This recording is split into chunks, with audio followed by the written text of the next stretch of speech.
오늘 우리에게 주시는 생명의 말씀은 사도행전 27장 13절에서 22절 말씀입니다. 할렐루야. 옆에 분과 인사하시겠습니다. 잘 되고 있습니다. 기도하면 됩니다. 다시 한번요. 이 시간 은혜 받읍시다.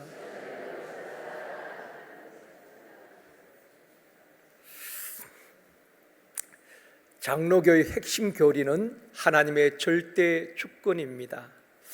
하나님은 사람을 살리기도 하시고 죽이기도 하시며 가난하기도 하시고 부하게도 하시며 낮추기도 하시지만 낮은 자를 높여주시는 절대 주권자임을 믿습니다. 요셉을 높여주신 분이 하나님이시고 다윗을 높여주신 분이 하나님이시고 다니엘을 높여주신 분이 하나님이신 줄 믿습니다. 우리는 하나님의 절대 주권을 믿기에 전능하신 하나님을 의지하고 그분께 맡기면은 하나님은 우리를 선한 길로, 승리의 길로, 복된 길로 인도하여 주실 줄 믿습니다. 사랑하는 성도 여러분, 여러분 인생이 무엇이라고 생각합니까? 여러분이 살아온 연수는 다 다르겠지만은 인생이 무엇일까요? 인생은 빈손으로 왔다가 빈손으로 돌아가는 여행에 비유하기도 합니다. 또 인생을 수많은 장애물을 넘고 넘어가는 경주자에 비유하기도 합니다. 어떤 이는 인생을 산에 올라 정상에 섰다가 다시 내려오는 등산에 비유하기도 합니다. 우리 인생을 광야에 비유하기도 합니다. 그래서 광야 같은 인생길이라 그렇게 말하기도 합니다. 로랑스 그빌데르라는 분이 쓴 모든 삶이 흐른다라는 책이 있습니다. 이 책에 보면은 우리 인생을 바다에 항해하는 항해자의 비유를 하고 있습니다. 지금은 과학의 발달로 인하여서 모든 일기도 미리 예측을 합니다. 그렇지만 당시에는 항해를 하다가 언제 풍랑을 만날지 모르는 예측할 수 없는 곳이 바다거든요. 그래서 우리를 항해하는 바다에 비유하면서 우리 인생이 그렇게 위험한 항해를 한다는 것입니다. 인생살이가 만만치 않습니다. 오늘 이 시간에는 유라굴로 광풍을 만난 인생이라는 제목으로 말씀을 드리려고 합니다. 바울은 지금 로마로 가고 있습니다. 지도를 보면은 가이사랴에서 출발해서 시돈으로 올라갑니다. 거기서 구브로스 해안을 끼고 바울의 고향인 다소, 길리기아 다소를 바라보면서 아마 추억에 젖었을 것입니다. 그러면서 밤빌리아를 지나서 루기아 지역인 무라시에 도착하게 되는 것입니다. 지금까지 바울은 탐배는 큰 배가 아니었습니다. 항구마다 정박하는 그런 여객선을 타고 무라까지 도착을 하게 됩니다. 거기서 로마로 가는 큰 배를 갈아타고 이제 로마로 가게 되는 것입니다. 그 배에는 276명이 탈 만큼 또 많은 곡물이 실려 있는 큰 배였습니다. 그래서 무라에서 다시 항해를 시작하게 되는 것입니다. 니도를 지나서 그레데 섬이 있는 미항에 도착하게 되는 것입니다. 미항에서 겨울을 보낼 것인가 아니면 계속 항해할 것인가 의견이 나누어지게 되는 것입니다. 바울은 미항에서 겨울을 나야 된다고 이야기를 합니다. 그러나 대다수 사람들은 미항은 조그만하기 때문에 불편하다. 베닉스로 가서 우리가 겨울을 지내자라고 이야기합니다. 베닉스는 미항에서 65km 떨어진 곳에 있는 곳이 바로 베닉스라는 항구입니다. 미항보다는 훨씬 더 큰 항구였거든요. 그곳에 가서 겨울을 보내자라고 말합니다. 그러나 바울은 경고를 했지요.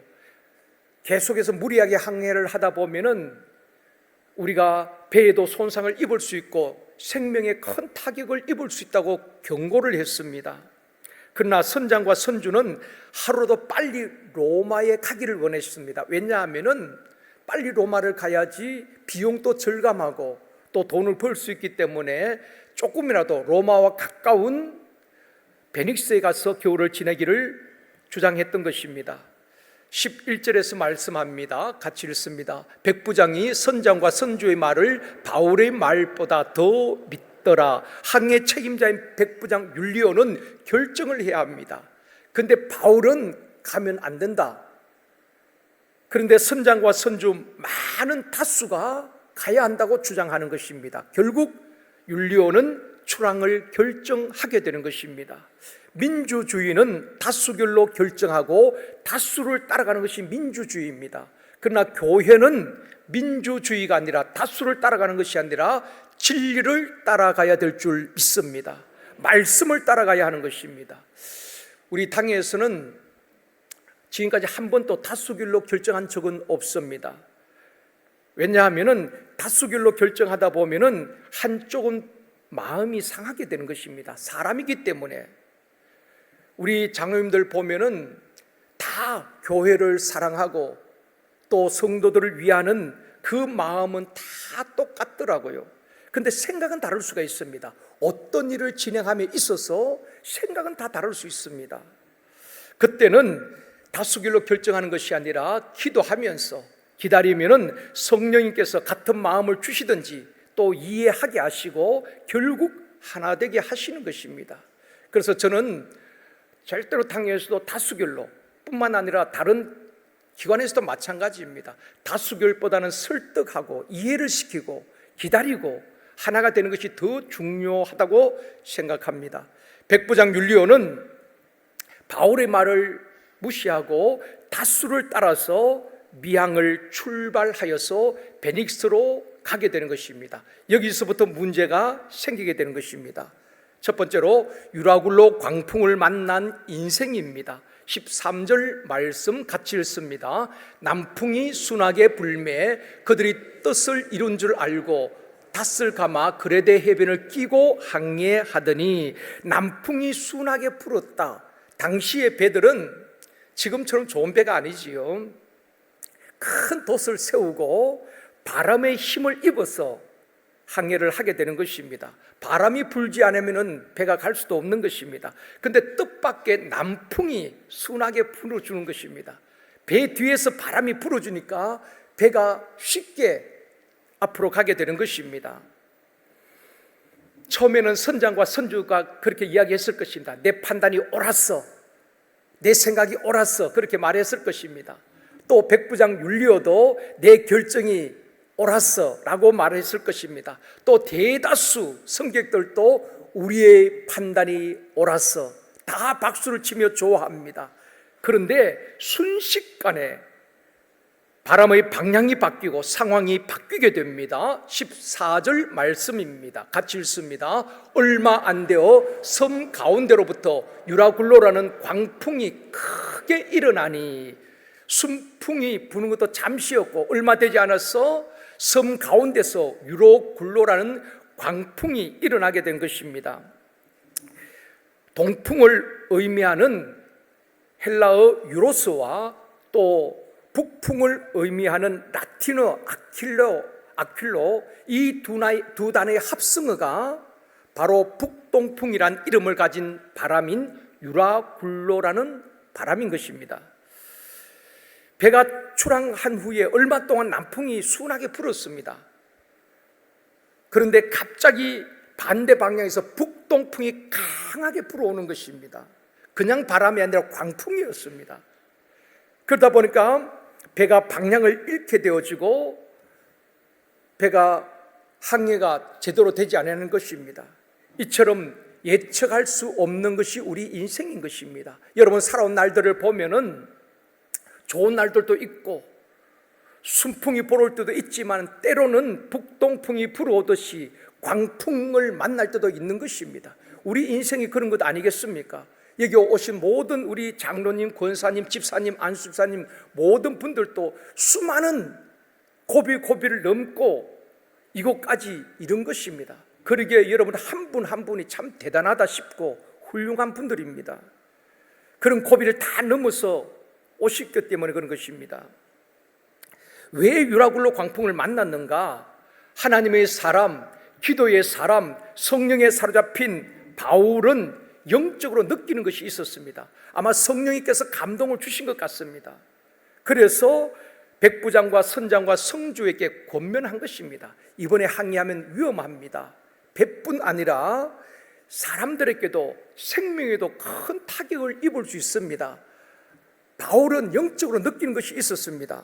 그렇게 권면했지만 항해 책임자인 백부장 율리오는 바울의 말보다도 선장과 선주의 말을 더 신뢰하고 항해를 강행하게 되는 것입니다. 결국 유라굴로라는 광풍을 만나게 된 것입니다. 선장과 선주는 바다에 대해서 잘 아는 사람입니다. 또 항해 기술이 뛰어난 전문가입니다. 사랑하는 성도 여러분, 오늘날 이 시대에 전문가들이 얼마나 많이 있습니까? 근데 전문가의 애측이 항상 맞는 것은 아닙니다. 전문가의 생각도 틀릴 때가 참 많이 있습니다. 성경에 보면은 베드로는 어부였습니다. 고기 잡는 전문가였습니다. 어릴 때부터 갈릴리 바다에서 고기를 잡았기 때문에 고기 잡는 데는 베드로는 전문가였습니다. 근데 예수님은 고기 잡는 일과는 거리가 먼 목수잖아요. 비전문가입니다. 베드로가 그날 밤에 밤새도록 그물을 던졌지만은 얻은 것이 없었습니다. 새벽녘에 빈 그물을 싣고 있습니다. 배를 다 청소했습니다.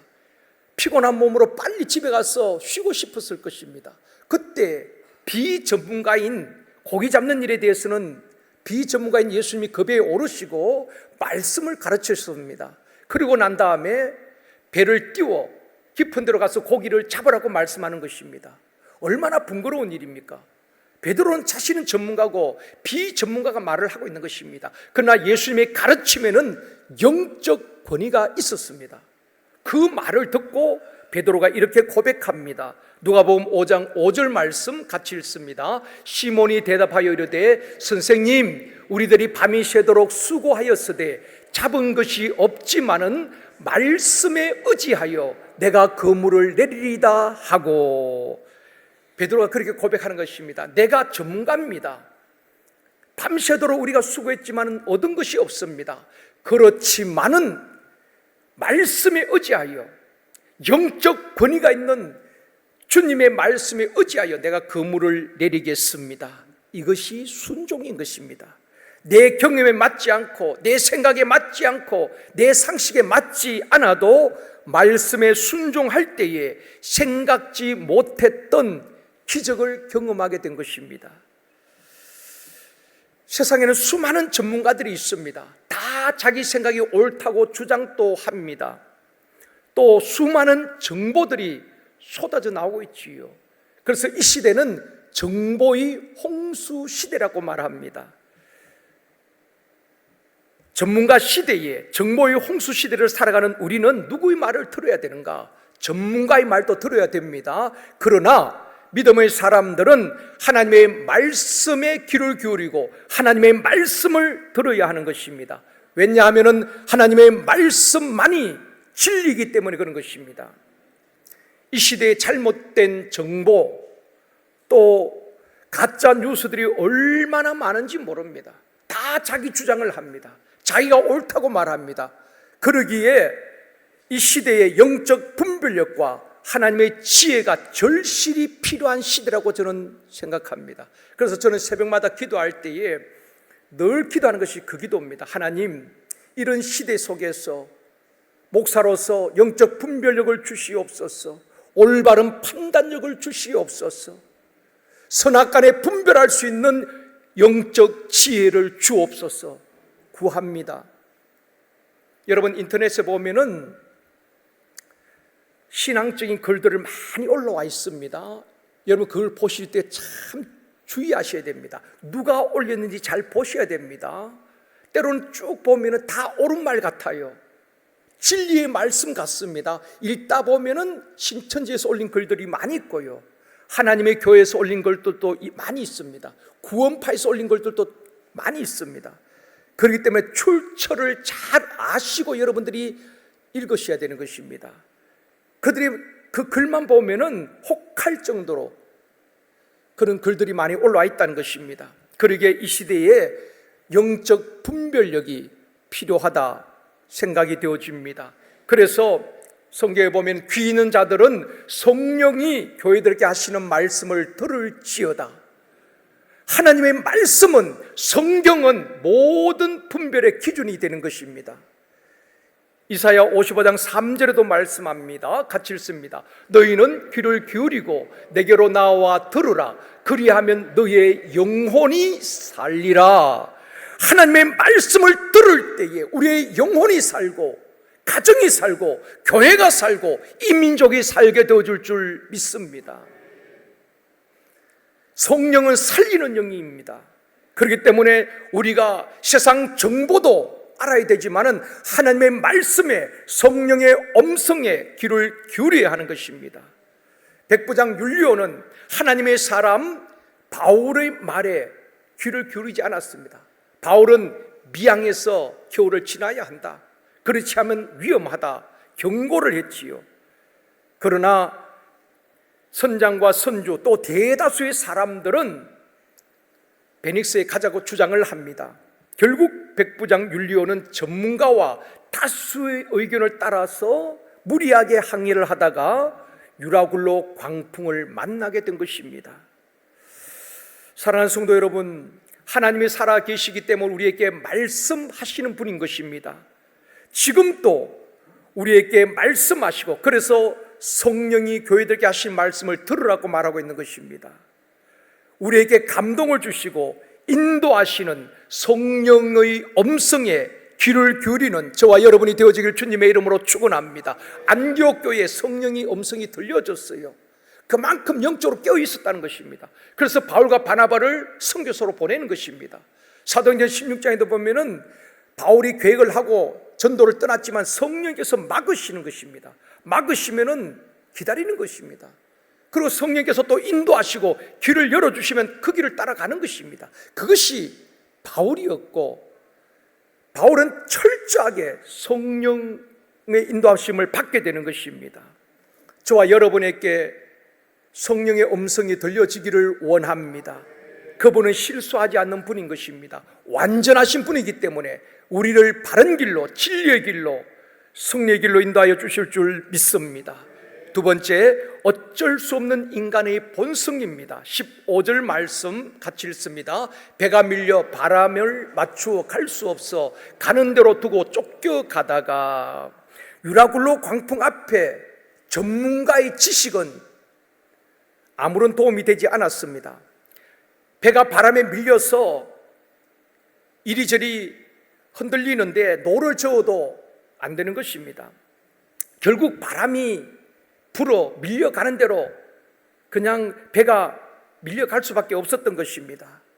배가 밀려가다가 가우다라는 작은 섬 아래로 지나게 되는데, 이 가우다 섬은 그레데 섬에서 지중해 안쪽으로 들어와 있는 작은 섬인 것입니다. 16절 말씀입니다. 같이 읽습니다. 가우다라는 작은 섬 아래로 지나 간신히 그루를 잡아, 가우다 섬과 그루란 말을 기억하시면 되겠습니다. 가우다는 원래는 미항에서 베닉스로 가려고 했습니다. 근데 광풍에 밀려가지고 베닉스와는 반대 방향인 가우다 섬으로 밀려온 것입니다. 가우다 섬을 지나면서 간신히 그루를 잡아서 끌어올렸다. 그루는 그룻배를 말하는 것입니다. 이런 배인데요, 돛이 없습니다. 그룻배는 돛이 없는데 작은 배입니다. 이 배는 어떤 용도인가 하면은, 당시에는 부두가 잘 이렇게 건설되어 있지 않았습니다. 그러다 보니까 배가 부두에 정박을 할 수 없는 그런 부두들이 많이 있었습니다. 그러다 보니까 배는 바다에 머물러 있고, 그때 그룻배를 띄우는 것입니다. 그룻배에 사람들이 옮겨 타고 육지로 그렇게 올라가게 되는 것입니다. 일종의 구명정과 같은 것입니다. 폭풍을 만났을 때에, 배가 깨어졌을 때에 구명정으로 사용되었던 것이 바로 나룻 그루였습니다. 그룻배였습니다. 그래서 큰 배에는 다 이 그룻배를 매달고 다녔던 것입니다. 지금 그룻배가 밑에 있으니까 바람이 부니까 막 부딪히고 꼭 다 깨어질 것 같습니다. 그래서 사람들이 아래에 있는 그룹배를 갑판 위로 다 끌어올렸다는 그 말입니다. 갑판 위로 다 끌어올리고 그리고 밧줄로 선체를 묶어서 배가 파손되지 않도록 그렇게 하게 된 것입니다. 그런데 이 배가 위협을 받는 것은 유라굴로 광풍뿐 아니었습니다. 또 큰 위험이 있었는데 17절에서 말씀합니다. 같이 읽겠습니다. 끌어올리고 줄을 가지고 선체를 둘러감고 스르디스에 걸릴까 두려워하여 연장을 내리고 그냥 쫓겨가더니, 끌어올렸다는 것은 그룹배를 끌어올렸다는 것입니다. 갑판 위로 끌어올리고 줄로 또 선체를 막 묶은 것입니다. 배가 파손당하지 않도록. 그런데 문제는 스르디스에 걸릴까 두려워하였다. 당시 지중해를 지나는 배의 선원들이 제일 무서워했던 것이 무엇인가 하면 첫째는 광풍이었습니다. 지금처럼 일기예보가 정확한 때가 아니었잖아요.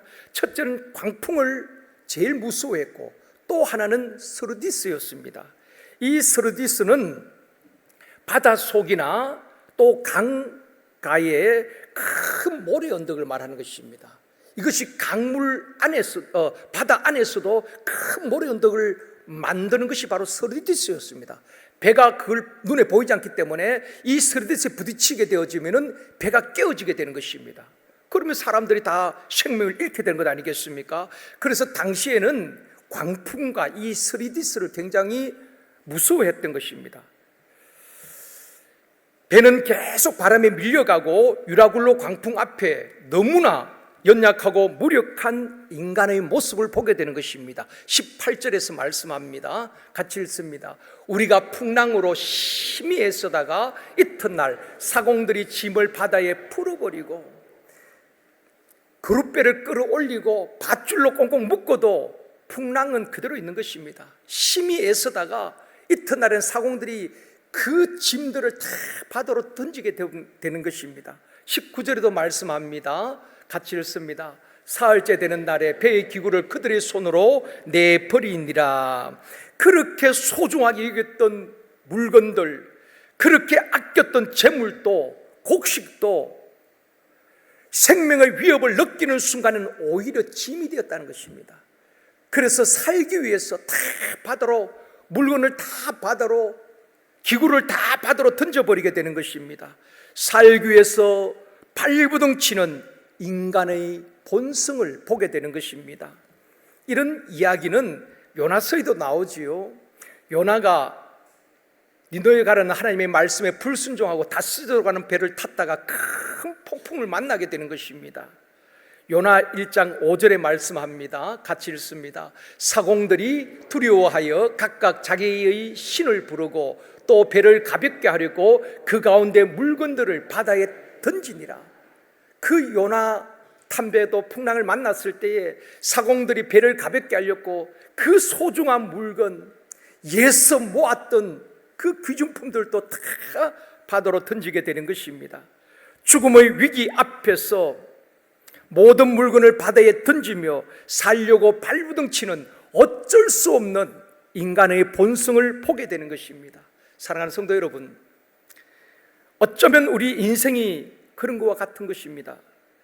잘 살아보겠다고 열심히 일하고 악착같이 돈을 벌었지만은 내 몸이 병들거나 아니면 큰 병에 걸리거나 또 생명의 위험을 느낄 때에 지금까지 쌓아온 명예, 권세, 재물, 스펙이 큰 도움이 되지 않는다는 것입니다. 유라굴로 광풍 만난 사람들이 그렇게 소중하게 여기던 곡식과 짐들을 다 바다에 던져버리고 노력했지만 광풍을 잠잠하게 할 수가 없었습니다. 자연 앞에 무력한 인간의 모습을 보게 되는 것입니다. 세 번째로 절망 중에 들려오는 구원의 메시지입니다. 20절 말씀입니다. 같이 읽습니다. 여러 날 동안 해도 별도 보이지 아니하고 큰 풍랑이 그대로 있음에 구원의 여망마저 없어졌더라. 여러 날 동안 낮에 해가 보이지 않습니다. 밤에 별이 보이지 않습니다. 그때는 항해할 때 별을 보고 또는 해를 보고 지금 어느 시간이 몇 시쯤 되었구나. 그것도 다 예측을 했습니다. 근데 낮에 해가 별이 보이지 않고 밤에 별이 보이지 아니하고 칠흑같이 어두운 밤에 휘몰아치는 폭풍 앞에서 그들은 구원의 여망을 다 잃어버린 것입니다. 몸도 마음도 지쳐버린 것입니다. 그때에 하나님의 사람 바울이 그들에게 구원의 메시지를 전하는 것입니다. 여러분 생각해 보십시오. 지금은 큰 배를 타고 여행은 많이 하지 않지만 비행기를 타는 기회는 많이 있잖아요. 비행기를 타고 가다 보면은 낭규류를 만나게 되면은 비행기가 심하게 흔들리기도 하고 푹푹 꺼지는 것 같은 느낌을 받을 때도 있습니다. 그럴 때 막 승객들이 놀라서 막 소리를 지르잖아요. 근데 망망대해에서 그 지중해 바다에서 낮에 해가 보이지 않고 밤에 별이 보이지 않고 휘몰아치는 폭풍 앞에서 배는 기우뚱기우뚱 하고 있습니다. 하루 이틀이 아닌 여러 날 동안 그런 상황 속에서 모든 사람들이 구원의 희망을 다 잃어버린 것입니다. 극도의 공포 가운데 있을 때에 바울이 이렇게 말씀합니다. 22절입니다. 같이 읽습니다. 내가 너희를 권하노니 이제는 안심하라. 너희 중 아무도 생명에는 아무런 손상이 없겠고 오직 배뿐이니라. 바울의 말이 아니라 하나님께서 바울에게 이미 말씀을 주신 것입니다. 그래서 바울은 그 말씀을 받고 그들에게 말하는 것입니다. 이제는 안심하십시오. 너희 중에 아무도 생명에는 손상이 없고 배만 좀 손상을 입을 뿐입니다. 죽을 사람들에게 죽지 않을 것이라고 희망의 메시지를 전하고 있는 것입니다. 사랑하는 성도 여러분, 죽을 사람에게 죽지 않는다는 말만큼 기쁜 말이 어디 있겠습니까? 1년에 한 번 정도 건강검진을 받잖아요. 피를 뽑고 엑스레이 사진을 찍고 대장 내시경을 하고 며칠이 지난 다음에 결과를 보러 갈 때에 긴장이 되잖아요. 좋은 결과가 나와야 될 텐데 마음이 초조합니다. 의사가 차트를 쫙 보면서 건강합니다. 아주 좋습니다. 아무 문제 없습니다. 모든 수치가 정상입니다. 그러면 여러분 얼마나 기분 좋아요. 기분 좋죠. 천국에 간 것처럼 기분이 좋습니다. 그날부터 너무 기분이 좋아서 그날부터 마음껏 먹는 것입니다. 먹고 싶었던 것, 불량식품도 다 먹고 하잖아요. 여러분 죽을 사람에게 죽지 않는다 그 말이 얼마나 기쁜 소식입니까? 그보다 더 좋은 소식이 어디 있겠습니까? 바울이 탐배가 유라굴로 광풍을 만나던 우리 인생이 녹록지 않습니다. 다 잘되기를 바라지요. 문제 없기를 바라지요. 그런데 때로는 질병의 광풍을 만나기도 하고 때로는 성공을 꿈꾸지만 처참한 실패의 바람을 만나기도 하고 자녀로 인하여서 문제가 생기기도 하는 것입니다. 결혼만 시키면 이제는 자기들이 잘 알아서 살아가겠지. 그렇지 않습니다. 수많은 변수들이 있다는 것입니다. 앞이 캄캄하고 사방이 막히고 길이 보이지 아니하고 생명의 위협을 느끼는 순간순간들이 있습니다. 그러나 성경은 우리에게 말씀합니다. 어떤 상황에서도 두려워하지 마라. 하나님의 절대 주권을 믿는 자는 두려움을 극복해낼 수가 있는 것입니다. 바울도 그 배에 타고 있습니다. 꽃 같은 풍랑을 만났어요. 왜 두렵지 않겠습니까? 흔들리는 배 속에서 이리 넘어지고 저리 쓰러지고 바울도 꽃같이 그런 고난을 당하지만은 하나님의 음성을 들었기에 바울은 그들을 향해서 외치고 있는 것입니다. 이제는 안심하십시오. 여러분이요 안심하십시오. 여기 안심하라는 것은 원문에 보면은 여러분 기운을 내십시오. 용기를 가지십시오. 그런 의미거든요. 모든 사람들의 절망 가운데 구원의 희망을 잃어버린 그들을 향하여서 바울은 구원의 소식을 전하고 있는 것입니다. 사랑하는 성도 여러분, 우리 주변에 예수 그리스도를 알지 못하고 세상에서 방황하는 사람들에게 또 세상에서 광풍을 만나 구원의 희망을 잃어버린 사람들에게, 사방으로 우겨섬을 당하여 절망과 낙심 가운데 있는 사람들에게 구원의 메시지를 전해야 하는 것입니다. 그것이 그리스도인들의 사명인 것입니다. 그러기 위해서는 저와 여러분이 먼저 복음의 절대 능력을 경험해야 되는 것입니다.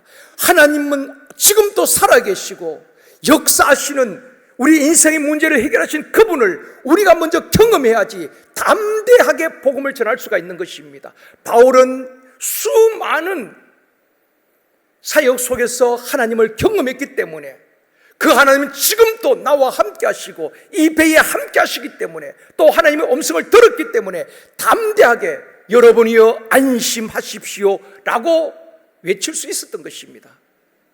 내가 경험하지 못하면 여러분 담대하게 그렇게 외칠 수가 없는 것입니다. 하나님은 우리에게 두려움을 주시는 분이 아니라고 말씀하고 있습니다. 디모데후서 1장 7절에서 말씀합니다. 이번 주 암송 말씀입니다. 하나님이 우리에게 주신 것은 두려워하는 마음이 아니요 오직 능력과 사랑과 절제하는 마음이니. 오늘 이 시대에 많은 사람들이 두려워하고 있습니다. 그런 가운데에 우리는 그들을 향해서 위로와 소망의 메시지를 전할 수 있어야 되는 것입니다. 하나님 우리에게 두려운 마음을 주시는 것이 아니라고 말씀하고 있습니다. 하나님은 모세에게 두려워하지 말라, 여호수아에게도 두려워하지 말라, 요단강이 앞에 있고 여리고성이 있어도 두려워하지 말아라. 하나님께서 답을 갖고 계시는 것입니다. 우리가 이 시대에 난파선을 만나서 이리저리 방황하는 많은 사람들에게 여러분이여 이제는 안심하십시오. 기운을 내십시오. 힘을 내십시오. 용기를 가지십시오. 예수께로 나오면은 살 길이 열려집니다. 내가 확실하게 믿고 담대하게 선포해야 되는 것입니다. 여러분, 예수 그리스도가 답인 줄 믿습니다. 이 시대에 여러분, 많은 사람들이 우리 대한민국이 이렇게 잘 살지만은 사람들이 희망을 노래하고 있습니까? 많은 사람들이 절망을 노래하고 있습니다. 많은 젊은이들이 희망이 없다고 포기하고 있는 이 시대입니다. 이렇게 잘 살지만은 매주 광화문 사거리에 나가서 데모를 하고 있습니다. 이런 시대 속에서 과연 정치권이 희망인가? 저는 그렇게 생각하고 있지 않습니다. 정권이 바뀐다고, 국회의원이 바뀐다고 우리의 삶이 나아질 것인가?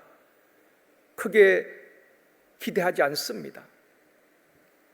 우리 인생의 근본 문제는 죄로 말미암아 밀려오는 유라굴로 광풍을 막는 길은, 그 광풍을 잠잠케 하는 것은 우리가 하나님 앞에 회개하고 또 우리 인생의 문제 해결을 해주신 예수 그리스도만이 이 문제를, 우리 인생의 문제를 해결해 줄 수 있는 줄 믿습니다. 그러기에 우리는 담대히 외칠 수 있는 것입니다. 예수께로 오면은 영원한 생명을 얻게 됩니다. 당신 죽지 않습니다. 죽어도 살겠고 우리는 영원한 생명을 얻습니다. 담대하게 선포할 수 있어야 하는 것입니다. 바울은 지금 그 메시지를 전하고 있는 것입니다.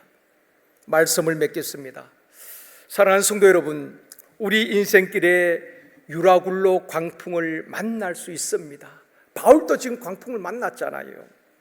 그러나 많은 사람들과는 다르게 바울은 구원의 메시지를 전하고 있습니다. 왜냐하면 하나님의 음성을 들었거든요. 수없이 살아계신 하나님, 위험에서 건져주시는 그 하나님을 수없이 경험했기 때문에 바울은 두려움이 아니라 주님의 음성을 듣고 그 난파선 가운데에 구원의 희망을 잃어버린 그들을 향하여서 여러분 이제는 안심하십시오. 여러분 죽지 않습니다. 배만 손상을 입을 뿐 하나님께서 당신들을 살릴 것입니다. 구원의 메시지를 전하고 있는 것입니다. 사랑하는 성도 여러분, 우리가 사는 이 시대에 고물가, 고환율, 고금리 시대에 힘들고 어렵지만은 우리도 똑같이 절망 가운데 있는 것이 아니라 하나님의 말씀을 붙들고 오늘도 살아계신 그 하나님을 내 삶 속에서 경험하고 복음의 절대 능력을 경험하고 모든 두려움을 이기고 절망 가운데 있는 사람들에게 희망의 메시지, 구원의 메시지를 전하는 저와 여러분이 되어지기를 원합니다. 여러분이요, 이제는 안심하십시오. 예수께로 나오면은 우리 인생의 근본 문제, 죄로 인하여서 밀려오는 모든 광풍들, 저주를 우리 주님이 십자가에서 다 해결하시고 끊어주셨습니다. 예수 그리스도가 이 땅의 희망이요, 예수 그리스도가 당신의 희망입니다. 담대히 전할 수 있는 저와 여러분이 되어주기를 주님의 이름으로 축원합니다.